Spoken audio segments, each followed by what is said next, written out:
keluarga kerajaan yang dikasihi Tuhan, senang sekali karena hari ini kita dapat kembali berjumpa dan bersama-sama merenungkan kebenaran firman Tuhan. Renungan hari ini edisi 30 September 2025 dengan judul Melayani seperti Yesus dengan belajar dari keengganan Yunus. Ayat renungan diambil dari Yunus 4 ayat 10-11 yang mengatakan, Lalu Allah berfirman, Engkau sayang kepada pohon jarak itu yang untuknya sedikit pun engkau tidak berjerih payah dan yang tidak engkau tumbuhkan, yang tumbuh dalam satu malam dan binasa dalam satu malam pula. Bagaimana tidak aku akan sayang kepada Niniwe, kota yang besar itu yang berpenduduk lebih dari 120.000 orang yang semuanya tak tahu membedakan tangan kanan dari tangan kiri dengan ternaknya yang banyak. Terkadang panggilan untuk melayani terasa seperti sebuah beban yang berat. Kita mungkin merasa tidak mampu, tidak pantas, atau bahkan tidak suka dengan orang-orang yang harus kita layani. Perasaan ini sangat manusiawi dan kita dapat melihatnya dengan jelas dalam kisah Nabi Yunus. Nabi Yunus adalah gambaran nyata dari seorang pelayan yang enggan.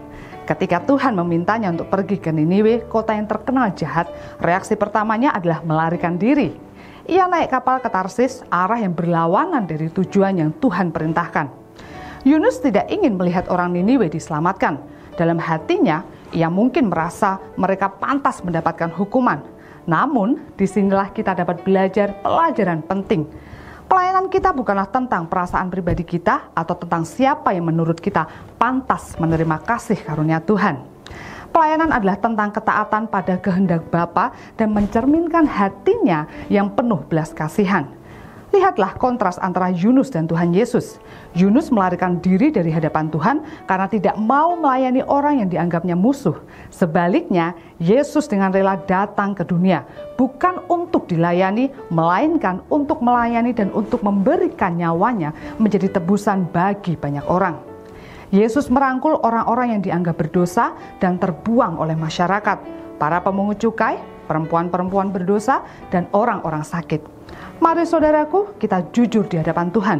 Adakah Niniwe dalam hidup kita?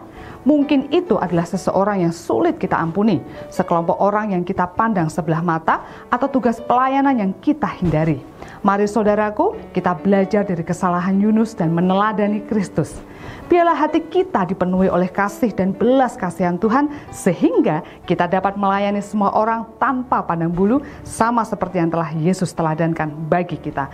Amin untuk firman Tuhan. Apabila keluarga kerajaan diberkati dengan renungan hari ini, mari saudaraku silahkan subscribe channel YouTube di bawah ini, berikan like, komen, dan bagikan renungan ini ke lebih banyak orang. Tuhan Yesus memberkati.